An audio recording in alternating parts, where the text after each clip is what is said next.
সম্ভবত হযরত আলী রাদিয়াল্লাহু তাআলা একটা বক্তৃতা আছে, তিনি বলেছিলেন যদি রুটির অভাবে কোনো প্রজা চুরি করে, কিসের অভাবে? সৌদি আরবের মানুষের আসল খাদ্যই ছিল খেজুর আর রুটি। তিনি বলেছেন যদি রুটির অভাবে কোনো প্রজা চুরি করে, তবে প্রজা হাত কেটো না, ও দেশের রাজা হাত কেটে দাও। সে কেন দারিদ্রতা দূর করতে পারলো না?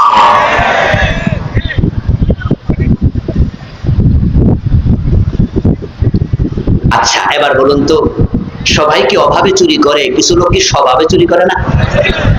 যেমন বড় বড় অফিসাররা চুরি করে অভাবে না স্বভাবে? এবার বলুন তো, এই জালেম গুলোর হাত কাটা দরকার আছে না নাই? জালেম গুলো হাত কাটা শুরু হয়ে যায়। অনেকে বলে হুজুর বলেন কি, হাত কাটলে ভাত খাইবো কেমনে? বলি বাবা, এত মায়া কেন?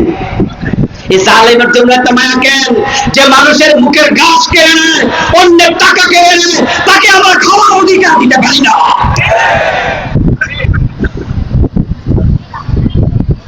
সে মানব দেহের বিস্ফোরা কেটে ফেল। সে মানব দেহের ক্যান্সার অঙ্গ কেটে ফেল। আমাদের দেশে যদি শুধুমাত্র টাকা পাচার আর চুরিটা বন্ধ করা, যদি এটা সোনার বাংলা হতে বেশি দিন লাগতো না।